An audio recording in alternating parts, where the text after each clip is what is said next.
seus colegas entrarem, tá bom, Beatriz?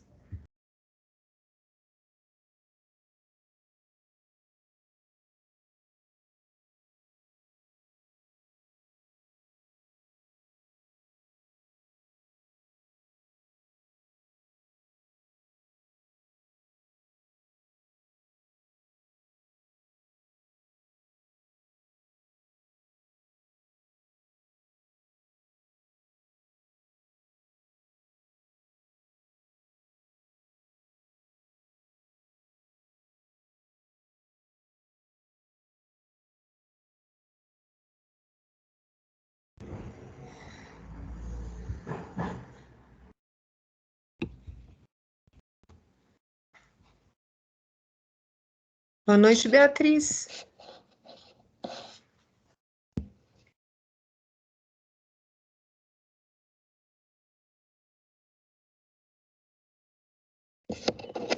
Vamos aguardar mais uns 3 minutinhos para que a gente possa falar sobre o tema dessa aula, sim?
Olá, Beatriz, você sabe se vai vir mais alguém?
Beatriz, eu mandei mensagem para você por WhatsApp que você falou que está sem microfone, né? Mas você me ouve bem. Então, vamos combinar assim. Eu vou começar a falar sobre o tema da aula das unidades 3 e 4 de Desenvolvimento Humano 2, para uma revisão do conteúdo para que vocês possam fazer a segunda prova, tá? Ah, entendi. Tá certo. Mas também não haveria problema nenhum, viu? Quer que eu converse com ele? Você acredita, Beatriz, que seria melhor para todos para terem aula no dia 2? Se você falar que teria mais gente, aí a gente faz no dia 2 para não prejudicar a turma, entendeu? Não tem problema, não. Eu estarei de plantão, minha turma vai estar fazendo prova, mas estou aguardando a sua resposta aqui. Não tem problema. Eu falo com o professor Fábio e vejo o que ele acha melhor. Tá bom, tá bom. Só um minutinho, Beatriz. Entrou no susto? Tá bom, fique tranquila, tá bom? Eu vou conversar com ele agora, tá certo? Só um minutinho.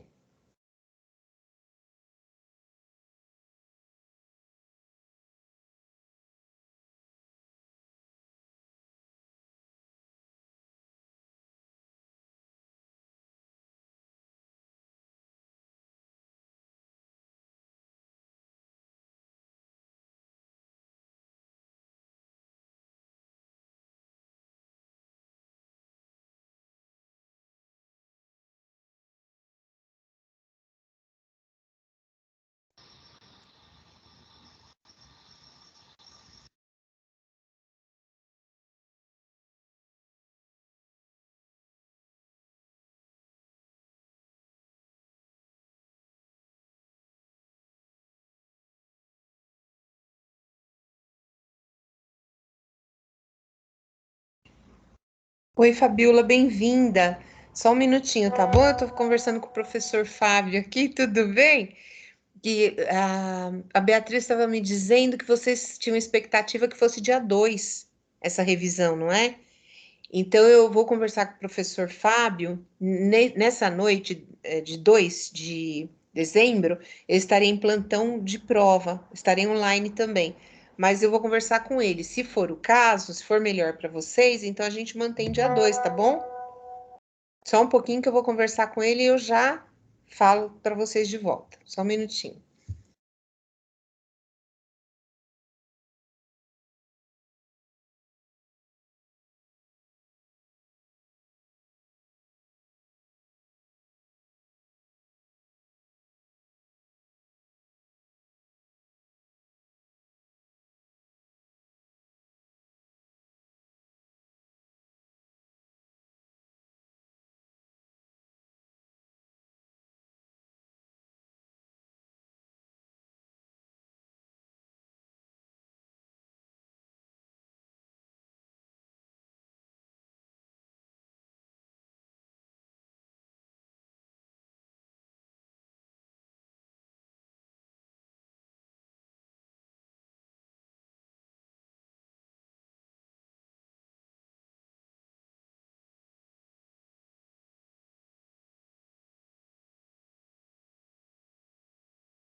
Oi, Beatriz. Ué, a Fabiola, acho que caiu, né? Eu mandei mensagem para o professor Fábio, tô aguardando ele responder, que eu não sei se ele está em aula, né? Esse horário é o horário que a gente está em aula, mas eu creio que se ele estiver de plantão como coordenador, ele deva me responder a qualquer momento. Porque, ô Beatriz, quais dúvidas que vocês mais têm? Até para eu poder elaborar uma revisão bem bacana para vocês. Me manda por WhatsApp, porque eu sei que você está sem microfone.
É, Beatriz, uma pena que você esteja sem microfone, sabe? Porque mesmo que a gente deixe a aula para dia 2, que eu acredito que a gente vai fazer isso mesmo, porque é uma turma pequena, mas como você falou que vocês estavam aguardando o dia 2, não é? Eu tô esperando o professor Fábio me retornar, mas eu acredito que fosse melhor por causa do quórum, né? E para vocês tirarem as dúvidas. Porque o que que acontece? Você, no desenvolvimento pessoal do primeiro e segundo bimestre, deixa eu dar uma olhadinha aqui, vocês devem ter estudado, e aí você me corrija se eu estiver enganada, vocês devem ter visto desde a adolescência, não é? As teorias da adolescência e as intervenções e os projetos que a gente usa com os adolescentes. Nessa unidade 3 e 4, o que, que a gente vai ver?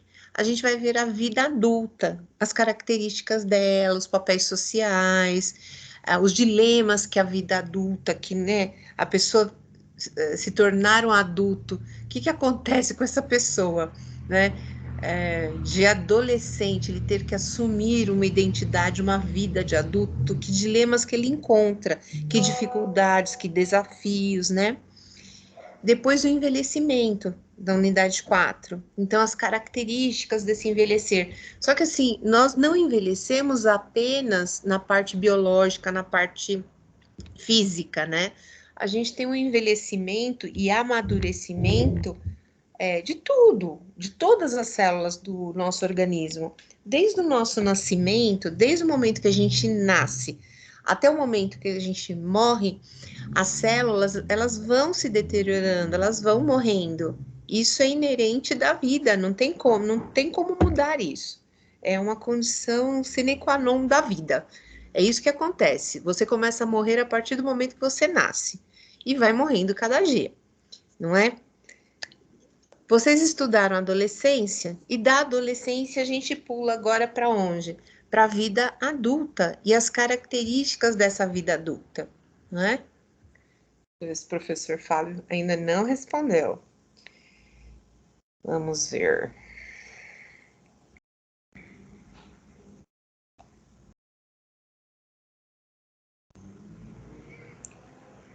Deixa eu tentar.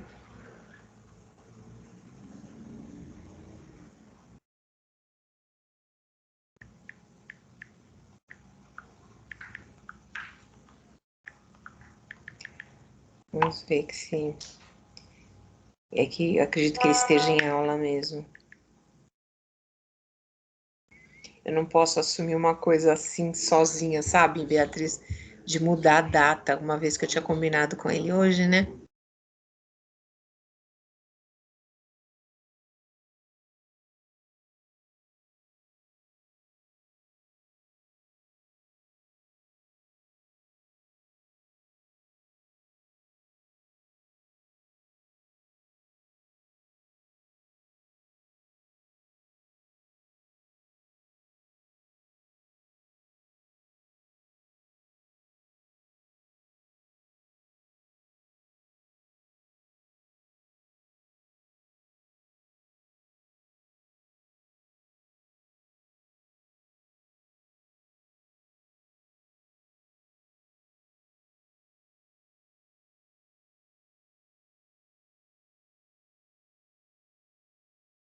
Bom, Beatriz, nós vamos ter que seguir aqui porque ele provavelmente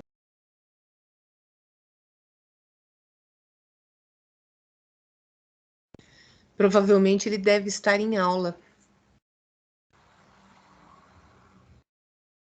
Vamos seguindo aqui então, né? Bom, eu estava falando das unidades 1 e 2, o que vocês viram, e comecei a falar sobre a vida adulta. Ter aula gravada, eu tô gravando sim, pode ficar tranquila. Tá bom, então. São 19 horas e 25 minutos e a gente já está gravando a aula. E para o pessoal que assistir a gravação, vai conseguir entender, né, a continuidade da aula. Então, unidades 1 e 2. Vocês viram a adolescência e tudo que esse período de adolescência trazia para de conturbação emocional, de alterações hormonais, de desenvolvimento físico, desenvolvimento emocional, pessoal, enfim, vocês devem ter visto tudo isso com o professor Fábio. Aí a gente vem para as unidades 3 e 4, onde nós nos deparamos com o indivíduo adulto. Então, gente, o que acontece com uma pessoa que ela, né, adolescente, né, tranquilo, cheio assim de altos e baixos hormonais, que tudo bem, é isso mesmo que acontece, mas quando ele sai da adolescência, ele tem que assumir as responsabilidades. Como é que a gente consegue enxergar que uma pessoa se tornou adulta? Por exemplo, Beatriz, você tem ideia de como a gente sabe? Como que a gente sabe que uma pessoa se tornou adulta?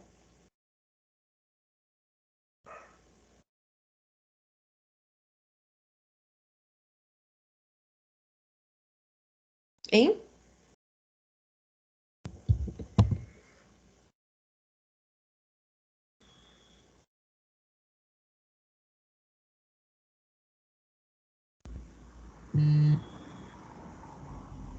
Não tem certeza, tá? Então vamos pensar.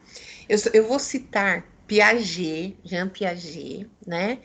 Sobre o desenvolvimento moral. Por que eu vou falar sobre isso? Porque uma das questões que a gente percebe que a pessoa se tornou um adulto, vai se tornando, vai construindo o adulto e assume a fase adulta, é quando ele tem autonomia. Então, segundo Piaget, né, Piaget falava assim que de 0 a 2 anos de idade, a pessoa, a criança, está numa fase de anomia. Anomia, sem. Nomia, regras. Então, sem regras.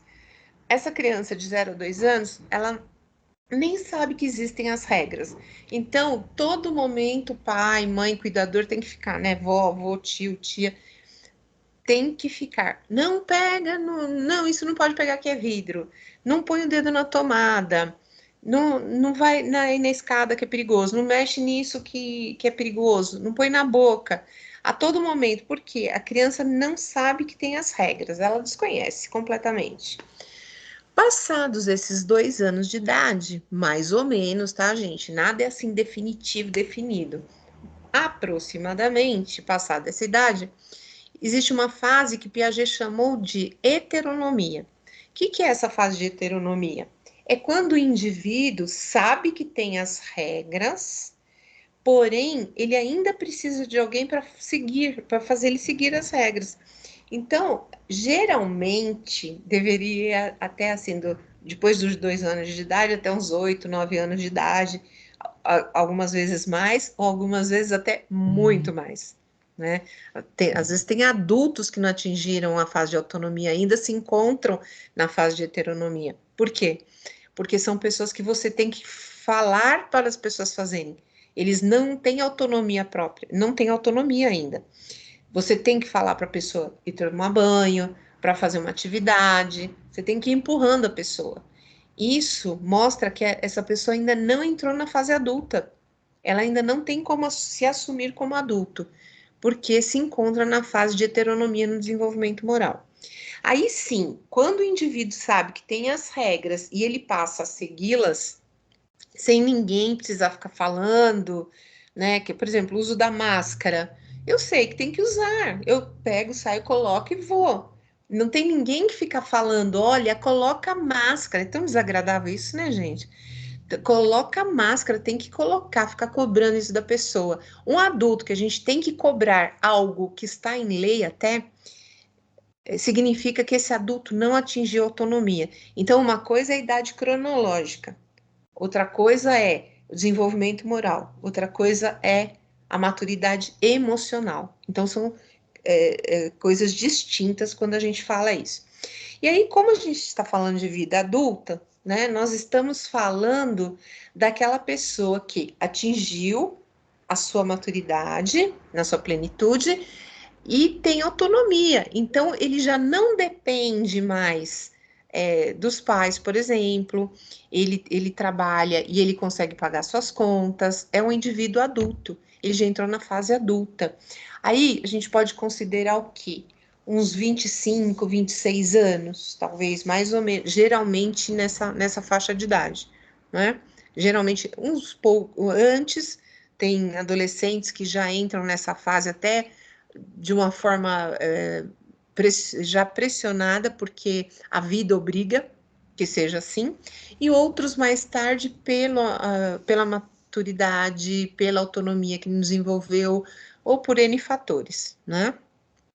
Beatriz, eu estou falando sem parar. Beatriz, quer fazer alguma pergunta? Represente seus colegas aí, Beatriz. Quer fazer alguma pergunta? Pode fazer se você quiser, tá?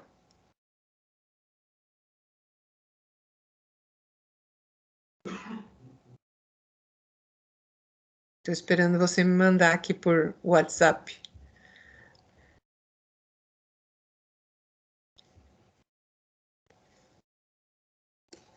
Bom, se tem a parte boa que esse adulto, né, ele consegue, por exemplo, uma melhoria de qualidade de vida, de trabalho, né, um emprego bom, o que ele esperava, estudar, terminar uma faculdade, estudar para conseguir um emprego melhor, não é? E por outro lado, tem os desafios também que ele tem que encarar, né? Porque não é só assim se tornar um adulto e tudo dá certo, arruma o emprego dos sonhos, tá? Não, os desafios são enormes, sobretudo hoje, né, gente? falta de empregos, não é? Às vezes falta de preparo do profissional para o mercado de trabalho, a pessoa quer um bom emprego, mas ela não investe em si, não faz um curso, né? Não liga para investir em si. Quando vê, já ficou defasada no mercado. Quando vê, os outros mais jovens até já estão adiante dela, dessa pessoa já, não é? Vou compartilhar um material aqui, tá? Que daí facilita para você acompanhar. Opa! No Instituto de Psicologia Aplicada, que é o INPA. Aqui. Com bolo de velhinho e tudo, né? Aqui na sociedade, né, a gente costuma denominar que essa fase adulta ela é a mais produtiva, porque é onde o indivíduo já estudou, né? Já estudou, atingiu um certo patamar que ele conseguiu um trabalho e agora se mantém.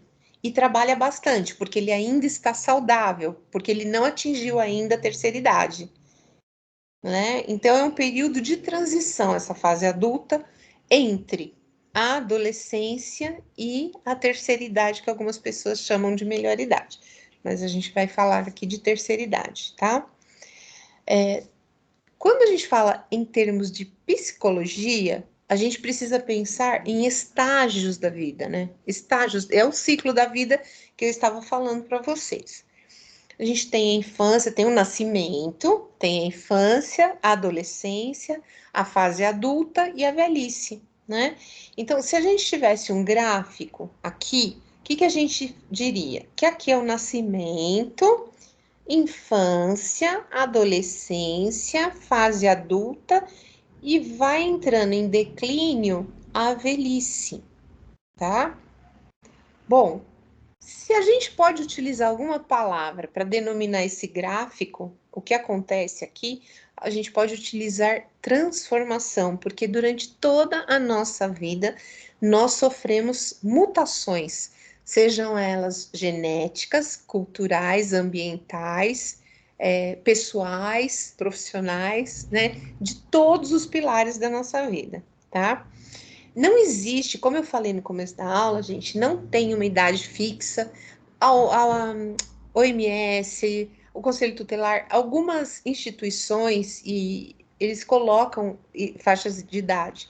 Porém, quando você fala em termos biológicos, fisiológicos, não tem como você, e psicológicos também, não tem como você falar, olha, anomia, então, quando a criança fizer cantar parabéns de 2 anos de idade, pronto, ela já entra na heteronomia com 2 anos e um dia. Não, não é assim. Não é assim. Então, quando a gente fala em psicologia, em desenvolvimento emocional, psicológico, a gente deve pensar sempre que é aproximadamente e lembrando que cada ser é um ser único, cada pessoa é de um jeito, ela é criada de uma forma, num núcleo diferente, né? A genética dela é diferente. Sendo assim, a gente não pode dizer, olha, a vida adulta começa com 18 anos, tirou carta, tem a vida adulta. Não, é adolescente ainda. 21 anos, então, não. 24. Então, você não pode estipular sempre aproximadamente. Aí, o que eu falei para você? Falei, Beatriz, você me mandou o WhatsApp respondendo, né? O que será que vai definir a vida, a fase adulta de uma pessoa? Então, esse indivíduo, ele vai estabelecer um tipo de vínculo novo com os pais. É diferente. Então, aquela pessoa que dependia, era extremamente dependente dos pais, até para levar, buscar, fazer, dar dinheiro, né? Colocar comida no prato, lavar seu prato, fazer tudo isso. O adulto, ele já assume esse papel e ele tem um outro vínculo com os pais, seja de amizade, seja de visita, seja de companheiro, né? Mas é um outro tipo de vínculo com os pais, né? Existe também uma nova adaptação por mudanças biológicas, gente, vindas da adolescência. nós passamos por transformação o tempo inteiro, a partir do momento que nós nascemos. A partir do momento que nós nascemos, seria correto, então, dizer que pessoas com deficiência intelectual não atingem essa fase. Exatamente, Beatriz, exatamente. Por exemplo, a gente não pode dizer, por exemplo, a síndrome do espectro autista, que ele vai atingir uma fase de heteronomia. Porque se for severo, ele não consegue atingir essa fase. A gente precisa orientar, hora de banho, cabelo, e mesmo assim, com alguns cuidados, né, com alguns formatos diferentes. É isso mesmo. Então não dá para a gente falar, né? Exatamente isso. As pessoas, é isso que o ser humano tem de belo também, né? Cada ser humano é diferente, ele precisa ser tratado de forma diferente para que a gente haja com equidade e igualdade, né? Não dá para tratar todo mundo da mesma forma, isso não é igualdade nem equidade, né? Adaptação do novo corpo, que eu falei agora, que vai sofrendo transformação até a velhice e morte, né? A definição profissional é uma fase de muito conflito, muito conflito. Não sei se vocês lembram disso, quando vocês estavam decidindo, a confusão mental. Às vezes os pais falam uma coisa, tios querem a outra, você quer outra, ou você não sabe nem o que você quer. Então, assim, é muito importante que se trabalhe com o adolescente o protagonismo dele para ele construir um projeto de vida para a fase adulta. Porque o que acontece? Quando a gente não constrói com o adolescente a trajetória para ele até a fase adulta, esse jovem ele chega à fase adulta sem perspectiva de vida. Ele não planejou, então o que eu vou fazer agora que eu preciso trabalhar?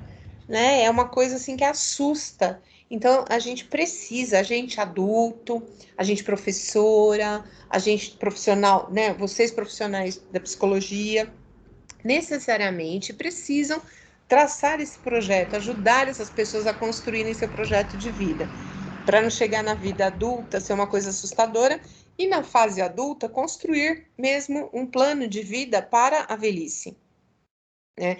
Eu lembro, gente, que quando eu tinha uns 19 anos, 20 anos mais ou menos, eu comecei a traçar um plano de velhice para mim em relação, por exemplo, eu dançava, eu fui bailarina, né? Então, os meus pés, eles eram deformados, né? Nossa, os ossos, assim, eles ficam, não sei se vocês já viram, mas ficam todo deformados. E o que eu fiz? Eu pensei, se eu deixar para fazer cirurgia mais velha, porque demorava muito a recuperação, e os médicos falavam, nossa, você vai ficar muito tempo sem treinar, muito tempo sem não sei o que e tal, tinha esse risco, né? Mas eu pensei bem, e eu pensei assim, se eu não opero agora, que eu sou jovem, quando eu chegar na idade avançada, e se eu não tiver saúde para operar, eu não vou operar e vou ficar com muita dor. E eu já fui planejando isso, e aí fiz a cirurgia. Então, vocês entendem que essas coisas, elas têm que ser mais ou menos planejadas, porque quando a gente vai saindo da fase adulta e depois vai entrando na velhice, é um declínio, né? É um declínio, não digo mental, mas também um desgaste mental, né? Mas tem um desgaste físico, né? Inerente da idade, do desgaste físico mesmo. Então a gente precisa traçar planos, sim, da adolescência para a fase adulta, da fase adulta para a velhice. Para nada chegar assim, meu Deus, ai, agora o que eu vou fazer, né? O que eu faço? Para não assustar. E a gente precisa ajudar as pessoas a construírem isso, né? Pensarem no futuro, projetarem o futuro. Construção de um sistema pessoal de crenças e valores. Então, o adulto, ele vai chegar nessa fase com tudo aquilo a bagagem que ele carrega da família, do seio familiar que ensinou. Então, as crenças limitantes ou não, né? Se a família empoderou essa criança, deu o protagonismo que esse jovem precisava, essa criança vai ser um adulto fortalecido, e o contrário também, gente. Se é uma família que deixou essa criança, esse adolescente muito tímido, muito inseguro, vai chegar na vida adulta, tudo ele vai ter medo. Vai ter medo de empreender, vai ter medo de falar com alguém, vai ter medo de ir atrás do seu sonho. Vocês percebem? Essas crenças, elas foram, e os valores foram todos construídos no seio familiar e na sociedade ao redor, né? Bom, a autonomia de um adulto foi o que eu falei para vocês, da fase de anomia, heteronomia e autonomia. Tem muito adulto que não saiu da fase de heteronomia. Em outros casos, como a Beatriz falou, sim, acontece isso mesmo. Os presentes do balé clássico, né, Beatriz? Você deve ter feito também. Por isso que você está rindo, né? E as pessoas com deficiência intelectual, algum outro comprometimento, realmente elas podem não atingir essas fases de desenvolvimento moral, não é? Fez sim, sabia. Pelo comentário seu, sabia, viu, Beatriz? Bom, gerenciamento da própria vida. Então, o adulto, o que eu digo? O adulto. Então, saiu daquela fase de oscilação hormonal, que a mulher não sai muito, porque mensalmente a mulher tem oscilação hormonal, mas sai daquela fase, daquele turbilhão emocional da adolescência e começa a ter um equilíbrio hormonal maior, de mais tempo. Começa a criar autonomia. Com isso, gerenciamento da sua vida. Então, as minhas contas, as minhas aquisições, as minhas responsabilidades. Então, comprou um carro, vai assumir as contas desse carro, vai assumir os impostos, encargos que esse carro dá, vai abastecer. E assim, gente, para a gente criar um adulto, a gente tem que fazer desde criança e adolescente assumir com seus custos, né? Então, não é, vamos colocar, então, toda hora tá ali dando o dinheiro. Não, tem que fazer o adolescente sentir e merecer também, né? Porque senão. Bom, senso de responsabilidade, é isso que eu estava falando para vocês. Assumiu, comprou, tem que arcar com isso. Mas tudo isso, gente, não é que a gente joga a pessoa na fase adulta. Olha, você fez 18, eu não quero nem saber de você, hein? Você vai pagando suas contas. Não é assim que funciona. Você tem que ir preparando a pessoa aos poucos, não é? Tem que ir preparando. Ah, então você quer, ó, eu vou dar uma mesadinha assim, R$ 3 por dia para você. Você vai ter que guardar no final do mês para você ter tanto, ter X para você comprar isso que você quer. Então, assim, esse senso de responsabilidade que ele é criado desde a infância e adolescência, culmina na fase adulta, tá? Esse senso de responsabilidade. Assumir uma família, ou não, ou assumir a si próprio com as contas que tem que pagar, né? Não necessariamente precisa formar uma família. Coerência entre o que fala e faz. Imaturidade, né? Quando não chegou na fase adulta, pode até gritar, espernear, falar e depois faz outra coisa. Ou o contrário, não fala nada, concorda e faz outra coisa. Então, quando você diz que se tornou um adulto, é que existe sim coerência entre o que é dito, o que é falado e aquilo que é realizado. A ação, né? A fala e a ação, tá? A definição da sexualidade, né? Aí na fase adulta, sim, porque na adolescência você pode dizer experimentação, conhecimento do corpo, conhecimento dos seus gostos e prazeres. Então, agora, quando o indivíduo já se assume adulto, ele pode dizer que ele definiu, né? Ele se definiu. Começa a ter mais estabilidade afetiva. Por quê também, gente? Por conta dos hormônios, né? Por conta dos hormônios. Porque a oscilação hormonal, ela dá esses altos e baixos, essas emoções de rompante, sabe?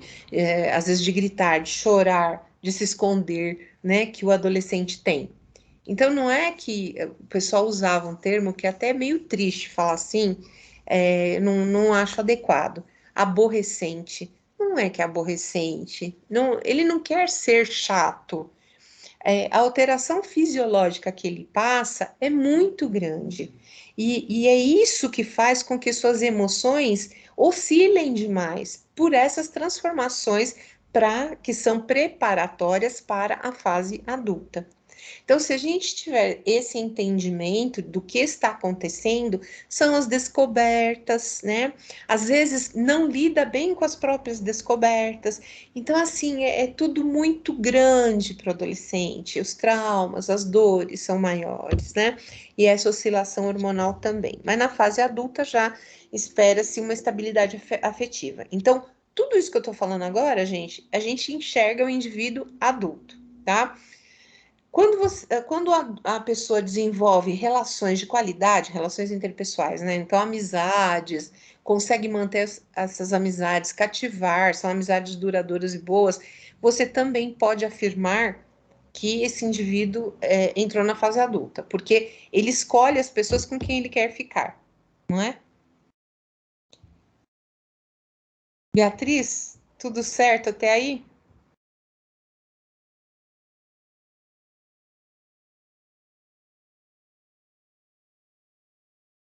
Sim. Independente, eu vou ler sua pergunta, tá, Beatriz, para ficar gravado aqui. Prof, então, independentemente da idade, entendemos que a fase adulta só está bem consolidada quando todos esses itens estão cumpridos, porque isso me gera uma dúvida. Até que ponto as pessoas viram adultas? Você tem razão. Beatriz, você tem toda a razão. E aí eu falo para você que eu acredito que todos nós tenhamos, assim, um pouquinho dessa parte que não amadureceu, que não atingiu a fase adulta ainda, né? E pode ser que nem em todos os momentos, pode ser que na maioria dos momentos, mas não em todos os momentos, né?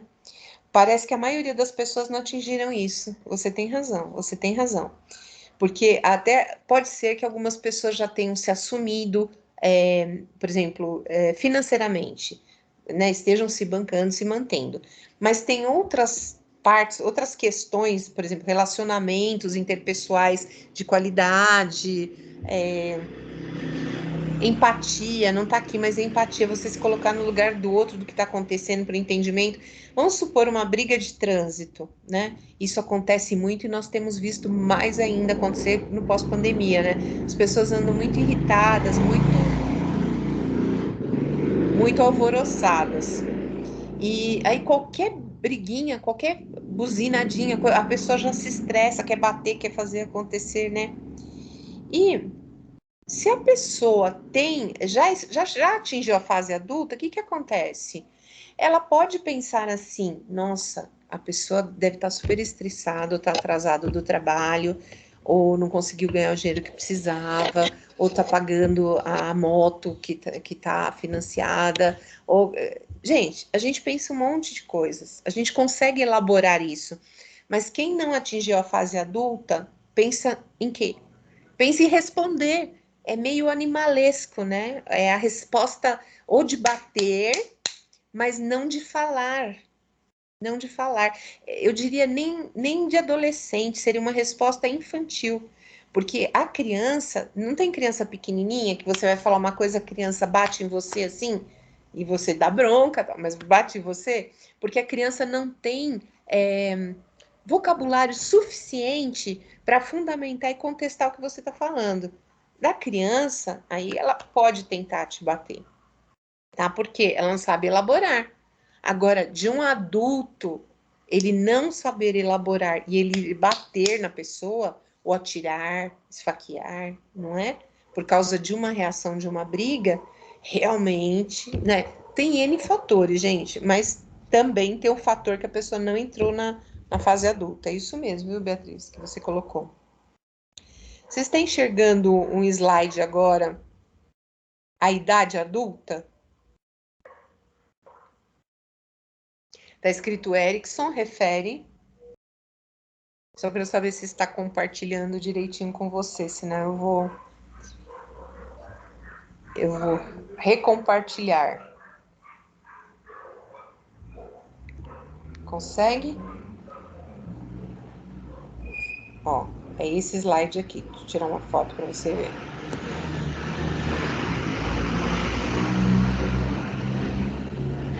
É esse slide.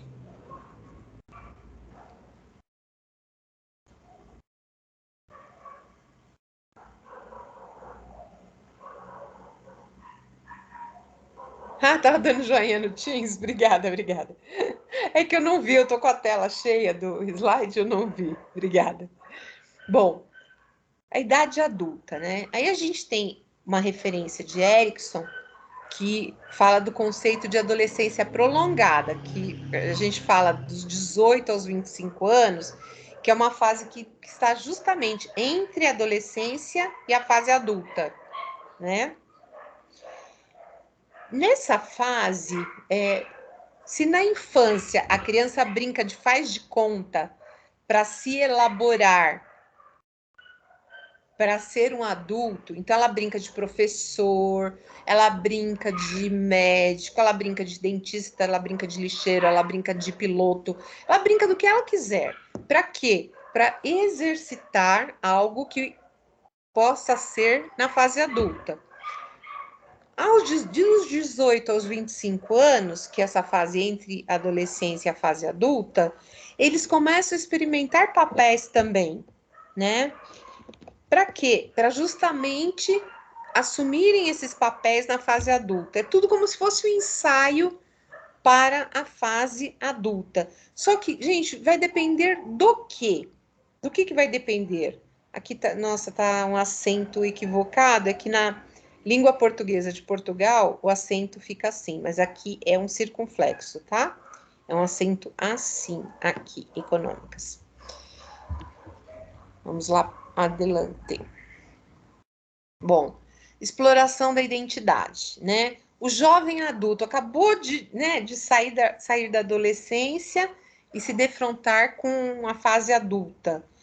Esse indivíduo ele quer explorar as possibilidades profissionais e afetivas também, porque agora ele pode, né? Aquela coisa, já fiz 18, agora eu posso ver filme, agora eu posso comprar isso, comprar aquilo, agora eu posso tirar carta, posso, né?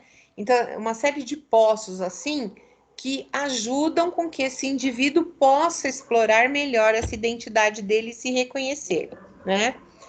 Existe também a instabilidade, né? Porque tem os desafios, gente. Tem o ônus e o bônus, né? Tem uma frase do tio do Homem-Aranha que fala assim: grandes poderes demandam grandes responsabilidades. A mesma coisa quando a gente entra na fase adulta. Bacana que a gente pode tudo isso, né? Na fase adulta, a gente pode praticamente tudo. Mas nós temos que assumir isso também. E, dentre essas coisas, essas questões, a instabilidade, né? Porque se eu não consigo uma profissão, não consigo me estabelecer, eu não consigo me bancar financeiramente, como é que eu vou sair da casa dos meus pais, né?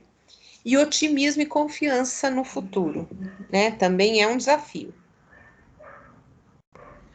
Aí, para Erickson, na sexta idade, seria uma fase do adulto, né?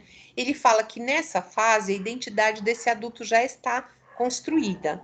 E aí está isso depois dos 25 anos, né, gente? Aí essa pessoa vai estar apta a desenvolver uma relação afetiva, de intimidade com a família, né? Vai investir mais na atividade profissional, vai querer trabalhar para conseguir melhor qualidade de vida. E na sétima idade, uma fase em que esse adulto ele desenvolve todas as potencialidades que ele tem, tanto as profissionais, quanto as sociais, quanto as pessoais, porque ele já entende a importância de se desenvolver, né? Eu diria, seria como se desenvolvesse as inteligências múltiplas, segundo Gardner, que Beatriz, eu não sei se você lembra ou se você já viu isso. A gente tem alguns psicólogos contemporâneos, né? Como o Daniel Goleman nos anos 90 e o Howard Gardner, que eles mencionam. O Goleman fala da inteligência emocional e o Howard Gardner ele fala em inteligências múltiplas. Então, nessa sétima fase, nós já entendemos que nós precisamos explorar além do cognitivo, além do conteúdo, além do hemisfério esquerdo do cérebro, né? Nós precisamos explorar todas as inteligências, ou digamos assim, a maior parte delas, para que nós possamos atingir os nossos sonhos, que a gente consiga atingir as nossas metas, o que nós estabelecemos para nós mesmos, tá? Aí na mulher, o que, que acontece a partir dos 40 anos? Lembra que eu falei que é uma subida, né? Então você está indo do nascimento, infância, adolescência, fase adulta. Quando chega num pico aqui, né, no ápice da montanha desse gráfico, começa o declínio. Desse declínio, vai entrando para a terceira idade. Mas antes disso, eu vou falar de algumas mudanças fisiológicas antes da gente entrar na terceira idade. Para a mulher, aproximadamente aos 40 anos, gente, 40, 49, 50, 60, também é a mesma coisa, tá? Vai depender de inúmeros fatores. Mas a partir dos 40 anos já começam a acontecer essas mudanças fisiológicas, alterações hormonais, e a mulher começa a entrar numa fase de menopausa. O homem na andropausa, ganha peso, a mulher também ganha peso, né? Diminui a energia, a resistência física já não é a mesma, a musculatura, ela começa a dar lugar à gordura, né? Então, existem mutações fisiológicas, hormonais e de aspecto físico, né? Que você consegue enxergar conforme a pessoa passa dos 40 anos. O metabolismo, ele desacelera um pouco, né? Ele já não é tão acelerado como na fase do bebê, da criança e do adolescente. Ele já entra numa fase de desaceleração, tá? Bom, essa fase, tanto para mulher quanto para homem, tá? Existe uma certa ansiedade, porque também muita gente fala e replica, reproduz isso. Ai, que horror! Ai, que acontece? Então já passa aquela sensação que a pessoa, a mulher, morre de medo de chegar nessa fase que vai falar, meu Deus, desse jeito passar mal, que horror, né? E tem pessoas, tem mulheres e homens que eles praticamente eles não sentem nada, né? Mas o que que acontece? Sentiu, é bom ou não, é bom sempre estar com assistência médica, acompanhar com um médico, uma médica, não é? Para traçar esse metabolismo. Se ele está acontecendo de modo de acordo para a idade, para a faixa etária, cronologicamente, ou se tem alguma alteração mais severa, né? Hormonal, tá bom? A ansiedade, ela acontece mesmo. E aí o papel também do psicólogo na fase adulta, porque na fase adulta, gente, fora as mudanças fisiológicas, tem as perdas. Então, conforme o homem e a mulher vão ficando mais velhos, eles vão começar a perder pais, tios ou avós, que seja, né? A família começa a se desfacelar. Né? Pode acontecer mais cedo? Pode. Que nem aconteceu na pandemia? Sim, infelizmente. Mas, geralmente acontece dessa forma. Então, quando o indivíduo entra na fase adulta, ele começa a ter as perdas familiares. E isso tudo, é claro, gente, que vai trazendo ansiedade, um desconforto. E a importância do papel de um psicólogo para um adulto poder atravessar essa fase sem essa vivência dessa ansiedade é muito importante. É muito importante a terapia nessa fase, né? Em todas as fases da vida. Mas nessa fase adulta, como nós estamos falando da fase adulta, é importante por conta dessas perdas, dessas alterações. A autoestima começa a baixar um pouco, porque o corpo já não é aquele de adolescente, todo bonito, todo malhado, né? Atividade profissional começa a deixar de ser o papel central da vida, porque a pessoa começa a visualizar que ela está mais próxima do fim do que do começo da sua vida. Então, ela começa a modificar um pouco o seu plano de vida, né? O projeto. Alteração da vida do casal, que era em função dos filhos, agora começa a ser em função do casal. Volta, retoma-se o casal, não é? Quer fazer alguma pergunta, Beatriz?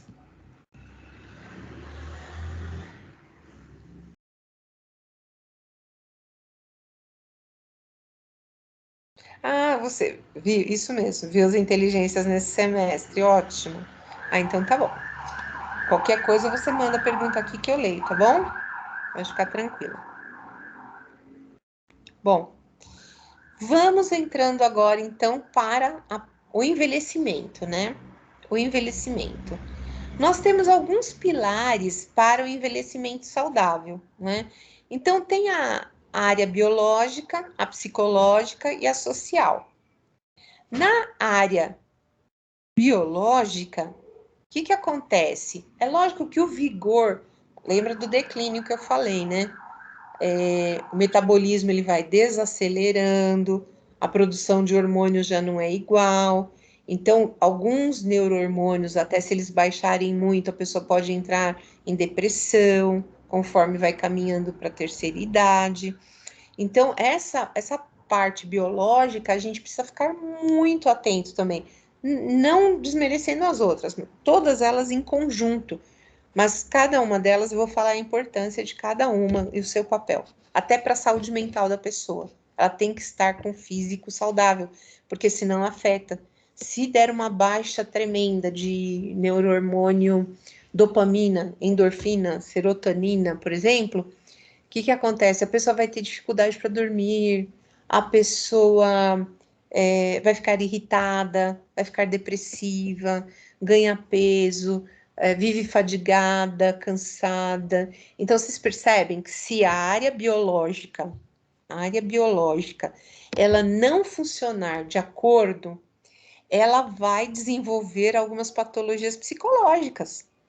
Porque é óbvio, se você não tiver uma produção adequada de dopamina, endorfina e serotonina, você pode entrar numa depressão. Aí é aquela pergunta clássica de quem, né, não sei por que não fica quieto. A pessoa fala, mas a pessoa tem tudo, por que tá depressiva? Poxa, será que a pessoa não está com alguma falta química no organismo? Será que a parte endócrina dela está funcionando? Será que ela está com algum problema neurológico? Então, assim, não é só a pessoa ter tudo na vida, ter uma vida plena e não ter depressão. Não é assim que funciona, gente. Não é assim. Nós somos um mecanismo físico, né, biológico, uma cápsula bem bonita, muito bem feita, por sinal, que tudo tem que funcionar como um reloginho, com as engrenagens, tudo certinho, né? Os hormônios no seu papel, né? A parte circulatória, todo o nosso organismo funcionando. Para quê? Para que a gente possa dar uma vida saudável para o nosso organismo. Por exemplo, na parte psicológica, né?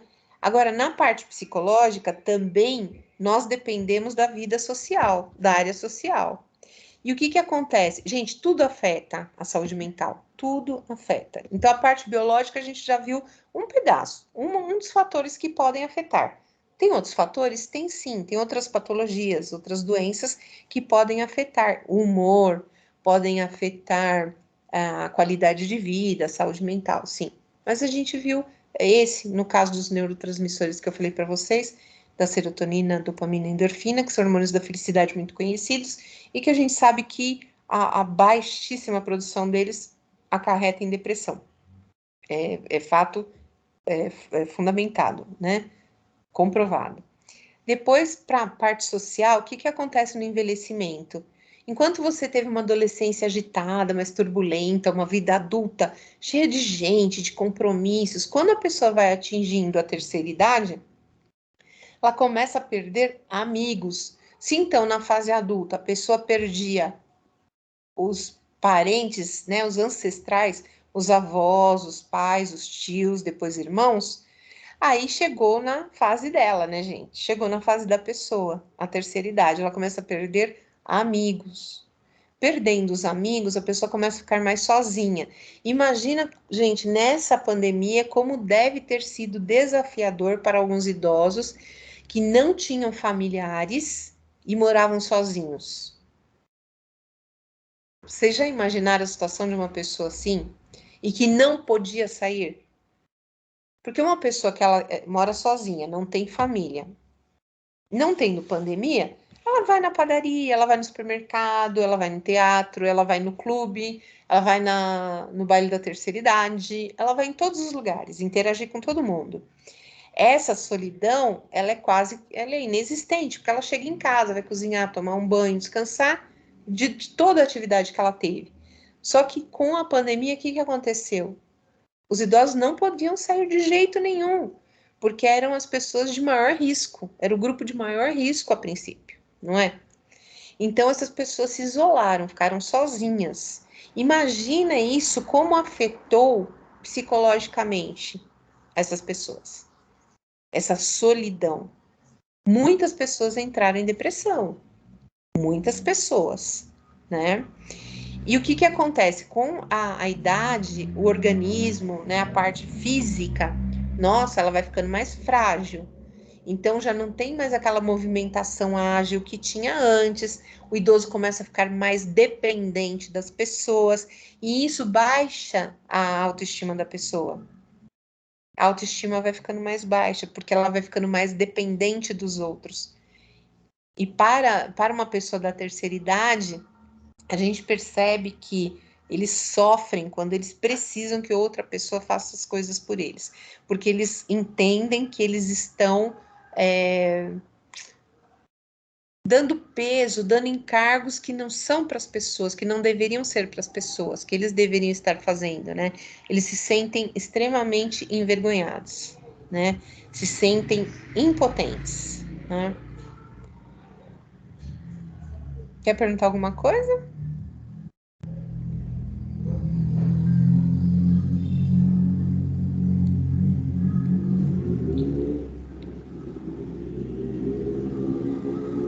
Eu vou olhar os temas aqui, ver se a gente está contemplando tudo, tá bom?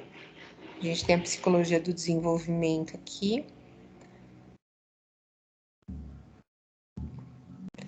Bom, tem alguns psicólogos, algumas linhas que eles dividem a velhice em dois segmentos, né? A inicial e a avançada. E aí eles separam de 65 a 75 e uma segunda categoria dos 75 acima, né? Na velhice avançada, né? As pessoas têm que se preparar para lidar com as doenças que podem vir, né, gente?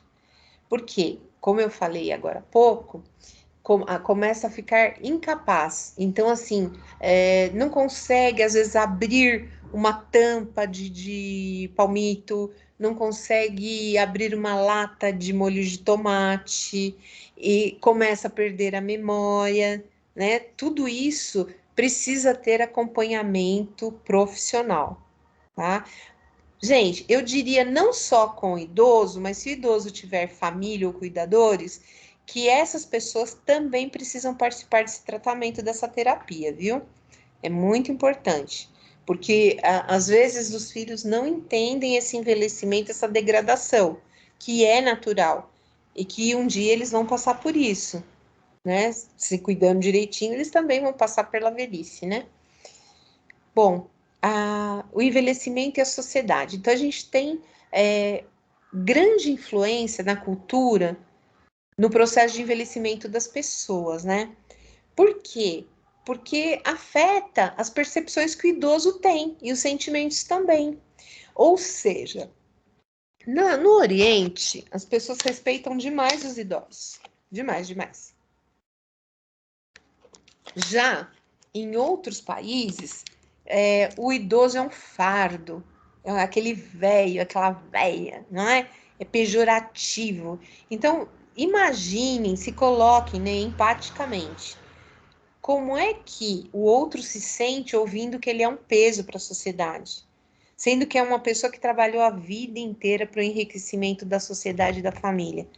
A pessoa já cumpriu com o que ela precisava, ela não precisa mostrar nada para mais ninguém. Não é verdade? Pô, claro, claro. Beatriz, indico sim, tá bom? Pode ficar tranquila. Ah, análise experimental do comportamento, né? Que bom, que bom. Indico sim, viu? No Japão, 75% dos idosos vivem com os filhos. E eles têm uma expectativa, a maior expectativa de vida do mundo, chegando a quase 83 anos. Então, assim, essa convivência com filhos, mas uma convivência respeitosa, os filhos cuidam dos pais no Japão, né? Os filhos cuidam dos pais. E aí faz com que esses idosos atinjam cada vez uma idade mais alta, mais alta, mais alta. Você fez um trabalho voluntário no asilo com as meninas no fim de semana passado. Algumas histórias são muito tristes, muito, Beatriz, muito. Eu procurei não usar a tristeza em relação a isso, mas você tem razão, viu? Tem histórias muito dolorosas, assim, de pessoas abandonadas, né? Pessoas que ficaram lá. E eu tenho, nossa, eu tenho um videozinho, eu já sei um dos vídeos que eu vou passar para vocês.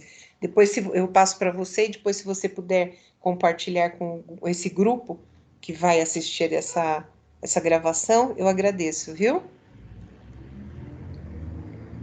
Ó, nos países ocidentais, ó como é que é já, gente. Que nem os Estados Unidos, o próprio Brasil, né? Eles são mais focados na juventude. Então, eles valorizam mais a juventude.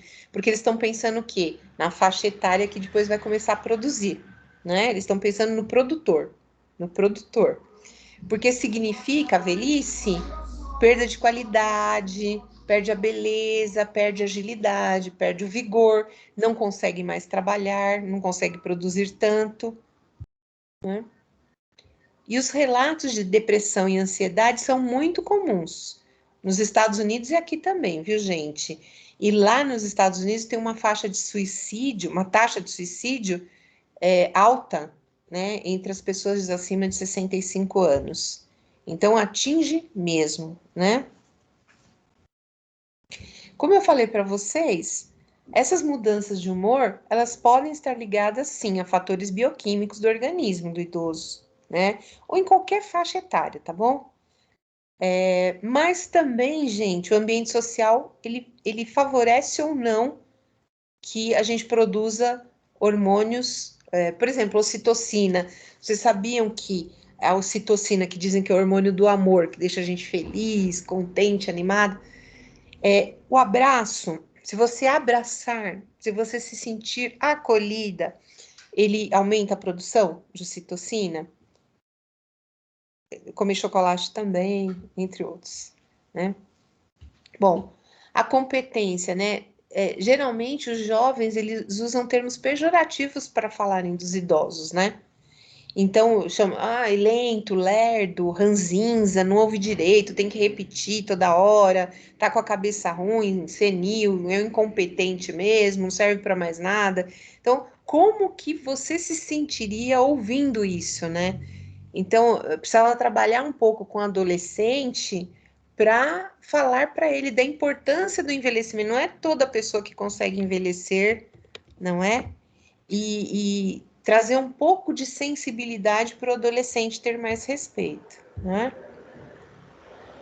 Bom, várias pesquisas falam sobre as capacidades sensoriais e motoras, né, dos idosos.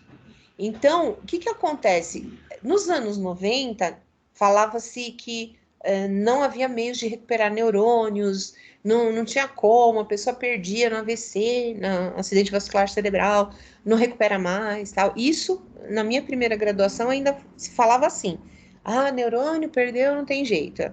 Hoje, século XXI, né?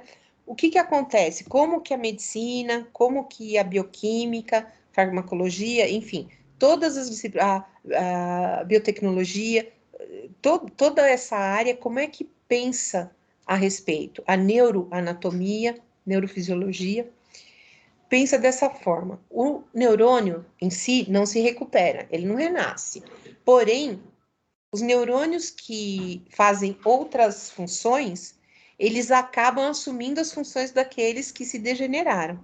Então, se eu treinar um idoso a ouvir tentando outra parte de neurônios, pode ser que ele ouça, tendo perdido um pouco? Pode sim, pode sim. Se você estimular essas capacidades, essas áreas, né, você vai treinar o idoso, pode ser que ele recupere sim. De que forma? treinando outros neurônios a fazerem as funções de outros que já não estão entre nós. Né? As habilidades motoras também, né? Existe uma limitação óbvia, gente, a limitação da capacidade articular, porque não tem mais líquido sinovial, então o atrito, osso-osso, é o desgaste da idade mesmo. Porém, as atividades físicas e motoras, elas ajudam muito a melhorar a qualidade de vida e o desempenho desses adultos com mais de 75 anos. Então, o ciclismo, a caminhada, a aeróbica, a hidroginástica, fora que mantém o peso, mantém a glicemia, mantém a pressão arterial, né, em equilíbrio. É saúde para a pessoa, né? As capacidades intelectuais, gente, lembra da curva, né, que eu falo do gráfico. Então, subindo aqui, aprendendo, chegou no ápice. Não é que você não vai aprender mais, vai aprender ainda, mas algumas habilidades intelectuais elas começam a deteriorar. Não tem como. As nossas células começam a morrer a partir do dia que nós nascemos, né? Então, a gente precisa treinar também o idoso, essas capacidades intelectuais. Então, o que a gente pode fazer? Joguinhos de memória, né? Treinos de pergunta e resposta, quiz, jogos de carta, jogos de gamão, qualquer tipo de jogo de interação, dominó, né? A gente pode trabalhar com esses idosos. A Faculdade de Anguera teve um projeto muito bacana em parceria com a prefeitura há alguns anos, que eu tive o prazer e a honra de ministrar aulas para a Faculdade da Maturidade. Eram idosos, acima de 65 anos, eu tinha aluna ali de 78 anos, 79 anos, era uma maravilha, porque essas pessoas se sentem vivas, se sentem capazes, e ainda nós treinamos, então tinha aula de finanças, tinha aula de PNL, programação neurolinguística, para eles saberem como treinar essas capacidades intelectuais. Tinha a parte de inteligência emocional, para que eles tivessem controle emocional, assim, até com a família. Então, assim, a gente teve relatos magníficos, relatos maravilhosos desses idosos que participaram desse programa.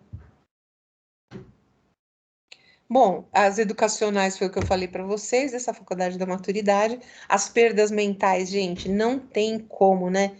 Infelizmente, mas é como eu digo, toda vez eu vou falar mais uma vez, a célula, a partir do nascimento, nós já começamos a perder, degradar, envelhecer células. Isso não tem como andar para trás, né?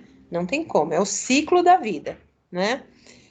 Nos idosos, né, acontece também a degradação da parte cognitiva, da parte intelectual, da parte de memória, né?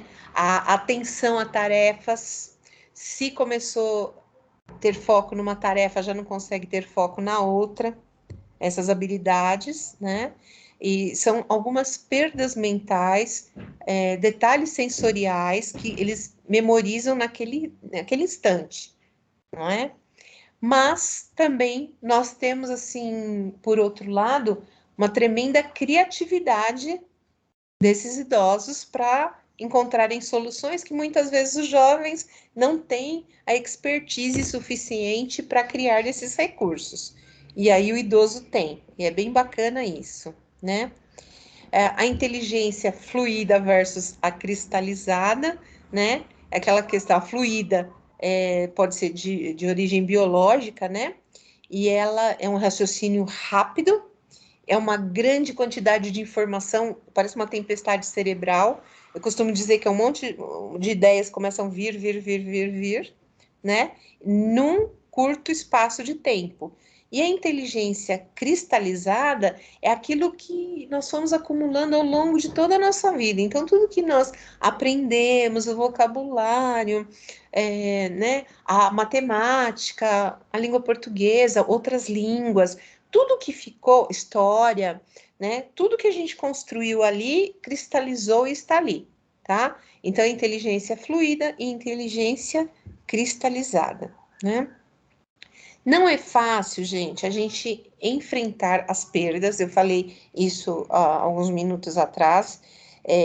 Quando se atinge a terceira idade, uma das maiores tristezas, que nem você estava falando, Beatriz, que tem histórias muito tristes, né? Pode ser tanto com o abandono familiar, quanto com a perda dos entes queridos tão próximos e de amigos. Porque lembra que eu falei? Primeiro são os ancestrais, avós, depois os pais, irmãos. Aí você vê que já chegou a sua vez ali. Você tá ali na mesma faixa etária, talvez no mesmo grupo, e perdendo alguns amigos. Então, é inevitável a morte, mas não pode dizer que ninguém esteja preparado para ela, não é? Então, a gente precisa trazer conforto, acolhimento e despreocupação. Atividades que vão tanto exercitar a mente do idoso, quanto distraí-los dessa questão inerente que vai ser a morte, né? Que isso é inevitável. Mas assim, não vai ficar esperando a morte assim, plantada, né? A gente dá uma qualidade de vida tremenda para a pessoa ficar tranquila e usufruir o que ela tem de vida pela frente. Não é verdade? Senso de controle, né? Tem um certo desconforto quando o idoso sai da zona de conforto. Óbvio, né, gente? Óbvio essa frase. É claro que tem desconforto se sair da zona de conforto. Por quê? Porque o idoso, ele tem que se sentir no controle de tudo. Ele tem que se sentir no domínio ainda das rotinas dele, do escovar o dente na hora dele, do almoço da hora que ele quer, não é? Então, existe esse senso de controle, tá? E os exercícios, como eu falei anteriormente, eles são muito benéficos para a saúde desse idoso, inclusive para a melhora da imunidade do idoso. Que o exercício também aumenta serotonina para aumentar a imunidade, né? E diminui a dor também, diminui a dor, o limiar de dor, serotonina, dopamina, endorfina. Boas atividades que a gente pode fazer com os idosos, gente, aqui pintura, música, dança, né? Mas assim, todas elas, desde que adequadas para a idade deles. Então tem o vôlei adaptado, tem handball adaptado, tem hidroginástica, tem, gente, tem tudo que a gente quiser fazer com idoso, né? Eu fiz peça de teatro com idosos, que maravilhoso, por quê? Você está trabalhando a memória, porque eles tinham que decorar os papéis, então eles tinham que trabalhar a memória, para que eles não se sentissem inseguros. Eu fiz que nem tem teleprompt nos jornais, né, de televisão, que a pessoa fica lendo, eu fiz isso para eles ficarem tranquilos. Nós ensaiamos, ensaiamos, ensaiamos. Eles confeccionaram as fantasias, trabalharam a parte artística. Então, gente, isso traz uma saúde mental tão grande que reflete na saúde física, não é? Então, o que eu tinha para falar hoje sobre a psicologia do desenvolvimento, ou melhor, desenvolvimento humano 2, né? Eram essas questões da vida adulta até a velhice. Deixa eu ver se eu deixei alguma coisa aqui em aberto para vocês. Deixa eu dar uma olhadinha. Processo de transição. Aqui fala de Jung, fala, deixa eu ver, que mais? Eu vou ver uns itens aqui. Eu queria dar uma ideia para vocês dessa transição, né? Como que acontece, o que vai acontecendo da adolescência até a vida adulta e a terceira idade. Vocês leram todo o livro didático, né, Beatriz, pelo que vocês estavam falando, que é muito importante. Vocês leram todo o conteúdo do livro. Eu vou olhar aqui os encontros que vocês têm no livro para ver se eu contemplei tudo. Vamos ver. Deixa eu dar uma olhadinha aqui. Ou se você achar, viu, Beatriz, que eu deixei de falar algum item, já pode me falar. Vamos ver. Vida adulta e suas características, papéis sociais e representações, vida adulta e seus dilemas, características do envelhecer, marcadores psicossociais do envelhecimento e atuação com o idoso. Marcadores psicossociais, vamos ver aqui. Deixa eu descer só um pouquinho aqui para ver o conteúdo do livro.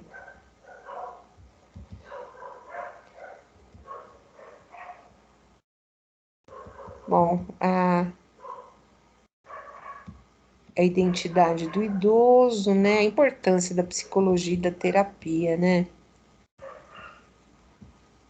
Vamos ver. Envelhecimento ativo, qualidade de vida, tudo eu já falei para vocês.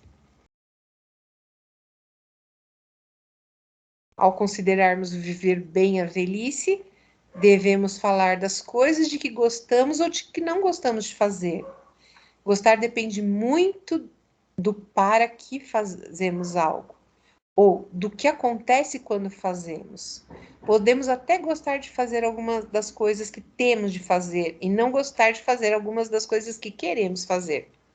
Assim, usualmente temos de preencher a vida. Mas se somos felizes, gostamos do que fazemos para preenchê-la. Skinner e Vogel. Nossa, excelente. Página 225 do livro didático, que eu acabei de ler, tá? Fala sobre a religião e espiritualidade. A espiritualidade e a velhice, que ajuda, né, gente? A relação entre a espiritualidade e a velhice é que ela acaba por ajudar a suportar essa vivência diária de cada dia estar mais próximo do fim, né? Do fim da vida. E geralmente melhora a qualidade de vida quando a pessoa pensa que ela pode ter uma continuidade, pensa em alguma coisa maior do que ela, enfim, não é? Ó, mapa da violência de 2014, né, que um sociólogo, Valselfis, aponta que acima de 60 anos, nós temos 8 suicídios para cada 100 mil habitantes. Gente, é muito alto isso. 8 suicídios a cada 100 mil habitantes para idosos acima de 60 anos. Nossa. Aos 75, de 8 a 12 suicídios masculinos por um feminino. São mais homens que cometem suicídio do que mulheres. Então, gente, isso tudo leva a crer que nós precisamos projetos, precisamos de estudos e pesquisa concentradas na transição da fase adulta para a velhice. Como nós precisamos, sim, de projetos da adolescência para a fase adulta, nós precisamos de projetos e estudos e pesquisas sérias, científicas, que tracem a trajetória, né, da vida adulta até chegar na terceira idade. Por quê? Porque acontece tudo como ruptura. É como se fossem vários partos, vários nascimentos. E a hora que a pessoa chega numa fase, ela fala: ai meu Deus, o que eu tô fazendo aqui? O que eu tô fazendo aqui? Né? E a gente não quer que a pessoa. E o papel do psicólogo também é o quê? Colaborar com o indivíduo para que essa fase de transição seja a menos traumática possível. Porque é uma fase natural da vida, é o ciclo da vida. E a gente deve, não é que aceitar passivamente, mas a gente deve entender e planejar. Porque, gente, só vai acontecendo isso. Amanhã a gente está um dia mais velho, depois de amanhã vai estar 2 dias mais velho, e assim segue. E assim vai. Beatriz, quer perguntar alguma coisa?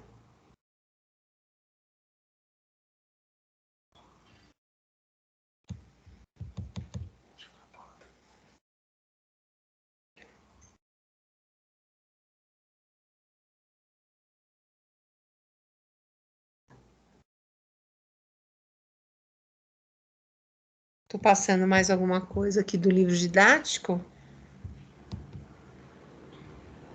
para ver se tem alguma questão a mais aqui. Aposentadoria e morte, né? Que infelizmente acontece muitas vezes, ou a pessoa entre óbito antes até de conseguir, né? A forma correta de lidar com esses pacientes idosos, né? Beatriz, como que seria, assim, a forma correta, né? Você diz o quê? Com cuidado, com carinho, com respeito. Eu acredito que quanto mais você agir de forma respeitando como uma pessoa adulta, né? E ciente do que ela está fazendo, eu acredito que a pessoa vai se sentir segura com você. Né? O idoso ele tem que sentir segurança com você. E o idoso gosta muito de ser ouvido, né? Uma das grandes queixas do idoso é que a família não escuta, que a família não quer saber mais das histórias dele. Então, o idoso, ele gosta muito de alguém que o ouça, né? E você sabe, Beatriz e turma, né, que vai assistir, que existe o Estatuto do Idoso, não é? Tem uma lei de 2003, de 2003, que foi criado o Estatuto do Idoso, não é? Depois foi alterada em 2017. E justamente para pessoas acima de 80 anos, tá? E o que diz nesse estatuto? Eu vou pegar aqui no livro didático de vocês, só um minutinho. Não, no artigo 2º e 3º, eu vou ler para vocês. O idoso goza de todos os direitos fundamentais inerentes à pessoa humana. São, gente, aí entre parênteses, agora sou eu que estou falando, a Paula que está falando. Constituição Federal. Os direitos fundamentais, eles estão garantidos na Constituição Federal de 1988. Né? São nossas garantias. E tem os direitos universais também, né? Bom, sem prejuízo de proteção integral de que se trata a lei. Eu já leio aqui, tá, Beatriz? O que você colocou? Assegurando por lei ou por outros meios todas as oportunidades e facilidades para prevenção de sua saúde física e mental, seu aperfeiçoamento moral, intelectual, espiritual e social, em condições de liberdade e dignidade. É obrigação da família, da comunidade, da sociedade e do poder público assegurar ao idoso com absoluta prioridade a efetivação do direito à vida, à saúde, à alimentação, à educação, à cultura, ao esporte, ao lazer, ao trabalho, à cidadania, à liberdade, à dignidade, ao respeito e à convivência familiar e comunitária. Brasil 2003, Estatuto do Idoso, artigos 2º e 3º.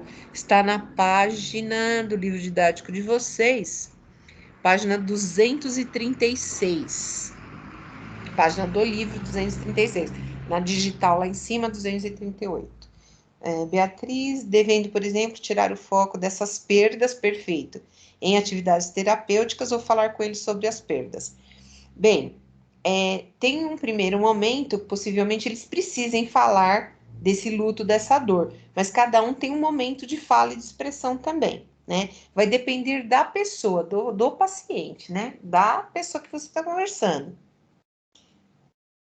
Por exemplo, uma paciente do abrigo me agradeceu muito por ter dançado com ela. Isso, ela ficou melancólica porque dançava com o marido falecido há 2 anos. Não, isso não, você não tem culpa, a gente vai distrair, mas dependendo da música, ou dependendo do que ela remete, do que ela conecta a, a memória dela, ela está fazendo conexões ainda com as perdas. Aí o que você pode fazer? Que isso, ferramenta de coach a gente usa, né? Não é nem terapia, é uma ferramenta de coaching. Substituir as crenças limitantes, os pensamentos tóxicos, por crenças fortalecedoras. Então, ao passo que na primeira vez que você dançou, ela lembrava do marido, você vai criar novas memórias com ela. Como você cria novas memórias? Coloca novas músicas para ela escutar com você, não as músicas que ela ouvia com o marido.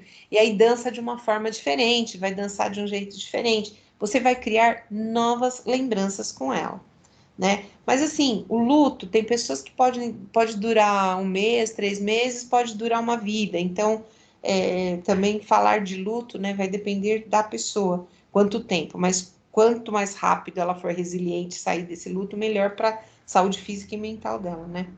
Será que essa escuta, esse assunto traumático em uma atividade terapêutica pode fazer mal depois? Essas iniciativas que muitas vezes despertam gatilhos para eles, lhes faz mal? Não, não é o despertar o gatilho, né? Tem situações, lógico, tem pacientes com uma patologia severa, alguma, né, que você vai falar o gatilho, a pessoa pode cometer suicídio, né? Mas digamos que uma pessoa não apresenta patologia, ela está em luto, está enlutada, tem uma perda, e de repente tem a música, o gatilho, você não pode blindar a pessoa de viver. Você tem que fortalecer a pessoa para que ela viva no ambiente, entende? Não é que, por exemplo, a gente fala, não é que é para a pessoa não ter medo, mas sim para ela conseguir vencer o seu medo. Então é para isso que a gente precisa deixar a pessoa fortalecida. Você tem que fortalecer o emocional, a saúde emocional, a pessoa, o idoso, o adulto que seja, quem estiver passando por isso, a gente tem que fortalecer, porque não dá para blindar a pessoa, né? A mesma coisa a gente fala nas questões, nossa, trabalhou para uma, vamos supor, trabalhou para um patrão chamado João Pedro, por exemplo.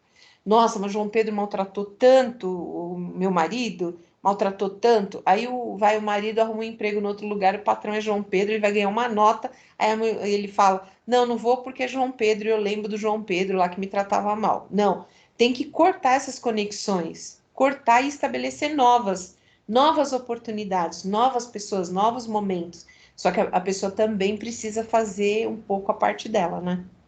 Entende?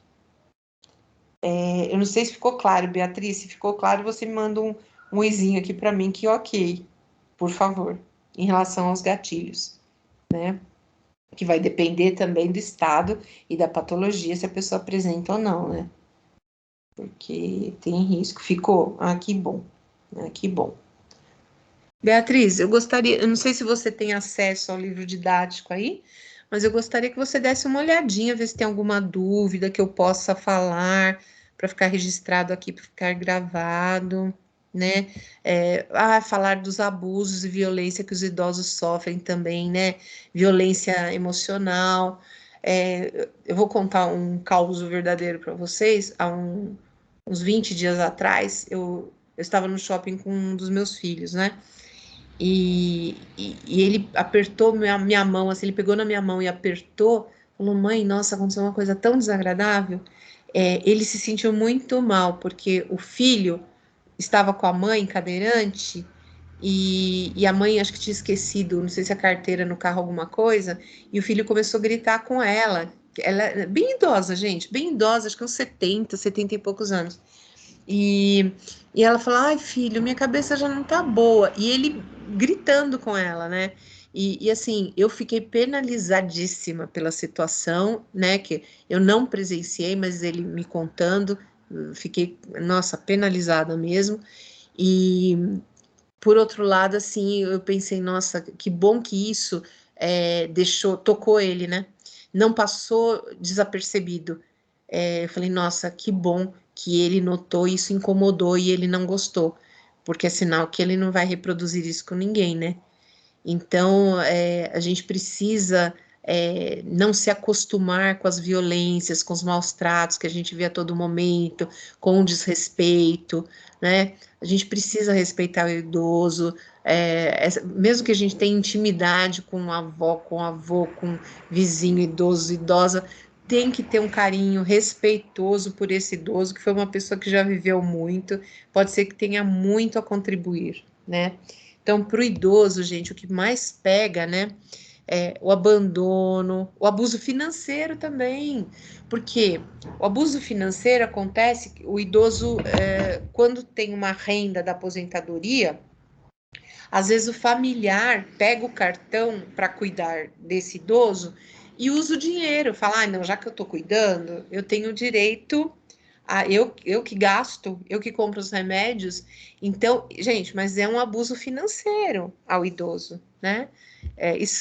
Acaba explorando esse idoso.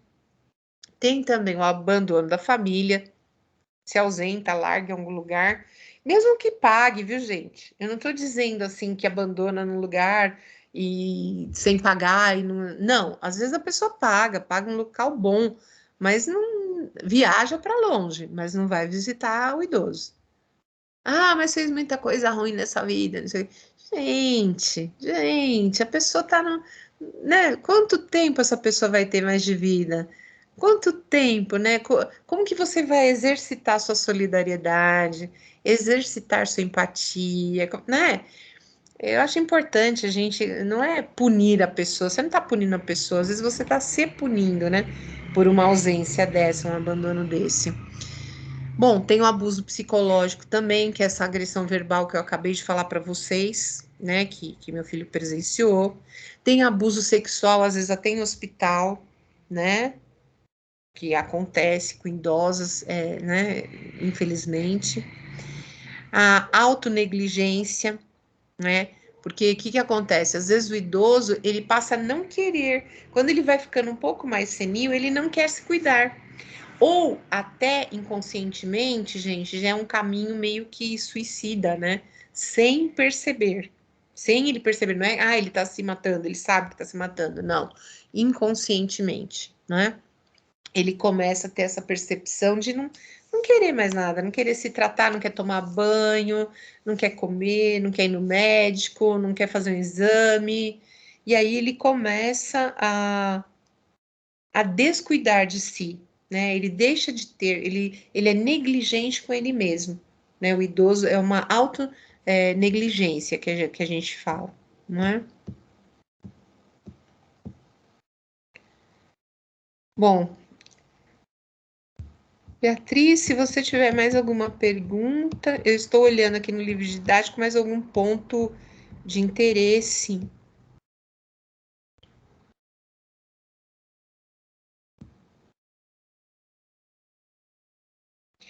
Tem prática clínica aqui, né? Terapia molar, autoconhecimento, trabalho terapêutico. Tudo, gente, em base na análise do comportamento e do autoconhecimento, tá? Sempre que a gente consegue assim, um controle emocional, a gente consegue um equilíbrio das emoções, é porque nós aprendemos a nos reconhecer. Então, assim, quando eu me conheço, quando eu conheço meus limites, eu conheço minhas histórias, minhas dores, minhas fragilidades, eu consigo trabalhar com isso e outra pessoa não consegue acionar o meu gatilho. Beatriz, você perguntou do gatilho, né? Então, quando você consegue elaborar o autoconhecimento, essas questões de controle emocional, inteligência emocional, o equilíbrio, a empatia, a resiliência, relações interpessoais, a inteligência intrapessoal, que é o autoconhecimento, a inteligência interpessoal, que é a inteligência dos relacionamentos. Quando você consegue desenvolver isso numa pessoa, essa pessoa, ela não deixa o controle remoto da vida dela na mão de outra pessoa. Ela tem o controle remoto da sua própria mão. Então, assim, a música vai me acionar um gatilho que eu vou lembrar de quando eu perdi meu marido. Putz, ouço 15 segundos, mudo, né? Ou ouço e eu sei que aquilo vai me deixar assim, mas nossa, eu vou lembrar das coisas boas. Então, essa é a questão, o gatilho, você saber trabalhar com ele. Só que você só vai saber trabalhar controlando um gatilho se você desenvolver o autoconhecimento, que é a inteligência intrapessoal, né? É o autoconhecimento e as demais inteligências que a gente precisa desenvolver, tá? Bom,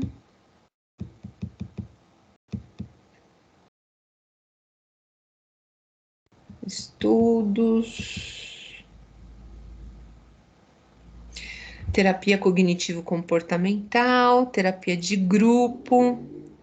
Modelo educativo, as crenças que eu falei para vocês, você estabelece novos comportamentos, certo? Para substituir as crenças antigas e disfuncionais. Então, toca a música, danço, choro, porque lembro do marido que dançava comigo. Então, vamos estabelecer agora uma nova crença, tá?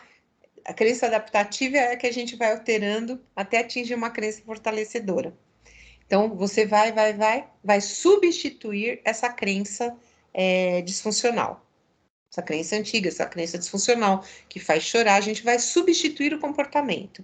Esse é um tipo de terapia cognitiva comportamental, tá? Você substituir esse comportamento por outro mais adequado.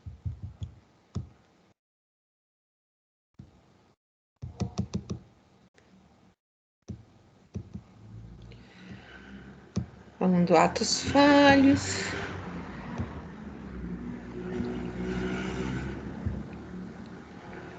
Atitude clínica é então compreendida como habitar uma temporalidade e uma especialidade em si mesmo para disponibilizar-se a ser afetado por aquele que o procura no momento de crise. Permite-se ser tocado por suas emoções por meio de uma escuta atenciosa, em que a fala do outro percorre suas experiências, conduzindo o psicólogo a inclinar-se ao cuidado. Duarte, 2008, página 33. Então, em relação ao idoso, à terceira idade, à terapia, o que está sendo dito, gente? Todo momento, o psicólogo, vocês terão que ter uma escuta qualificada, né? Uma escuta ativa, ou uma escuta com acolhimento, uma escuta respeitosa e uma escuta técnica, né? Uma escuta de um profissional, né? Da sua especialidade. Deixa eu ver o que você colocou aqui, Beatriz. Que bom, Beatriz, que você falou que esclareceu muito. Fico muito feliz, viu? Fico muito contente. Estou baixando mais umas páginas aqui, que eu quero ver se eu não estou deixando nada muito assim importante para trás. A mídia também é uma.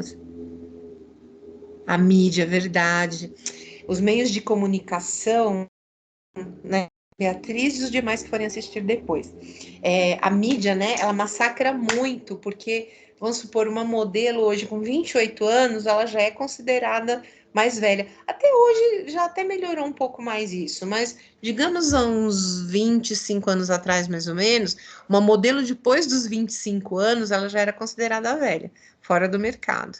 Hoje os padrões estão admitindo mulheres mais velhas.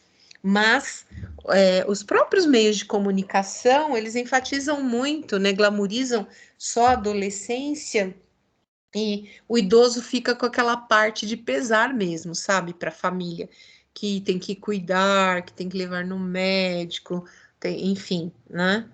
Então, a mídia massacra um pouco a terceira idade, né, nessa questão, né? As histórias são todos de jovens começando a vida. Então, assim, não dá muito sentido do porquê viver mais tempo se a pessoa já cumpriu todas essas fases, né? Fica uma coisa meio assim, para quê? Para que viver mais? Para quê? Se eu já cumpri, sabe aquela coisa? Já escrevi um livro, já plantei uma árvore, já tive um filho, enfim, eu já vivi todo esse ciclo, então agora, né? Não, a gente tem que dar perspectiva de vida que a vida só vai acabar no momento em que a pessoa morrer. Aí sim a vida acabou. Mas enquanto a pessoa estiver vivendo, a gente precisa oferecer o máximo que a gente puder a gente, sociedade, profissionais da saúde, profissionais do esporte, profissionais das agendas sociais e políticas públicas, né? Para que essas pessoas se sintam inseridas. Pode ser no mercado de trabalho, na sociedade, nas festas, né, nos esportes, mas que ela encontre sentido à vida dela até o momento em que ela não respirar mais, não é? E não se sentir abandonado, que é muito triste. Nenhum de nós gostaria de passar por isso, não é? E sorte daqueles que conseguiram envelhecer, né, gente? Sorte daqueles que conseguiram envelhecer, tá bom? Eu espero que vocês tenham gostado dessa revisão. Se eu puder ajudar em alguma questão que vocês queiram me perguntar depois, vocês fiquem à vontade, vocês têm o meu WhatsApp, Beatriz tem, né, e outros têm, e eu vou recomendar alguns materiais para vocês assistirem e lerem também para complementar esse nosso estudo, tá bom? Uma excelente avaliação, espero que eu tenha sido útil para vocês. Muito bom estar aqui, adoro esse tema e gosto muito de estar com vocês. Muito obrigada, viu? Boa noite e uma excelente avaliação para vocês. Beatriz, muito obrigada por ter me acompanhado durante toda a noite.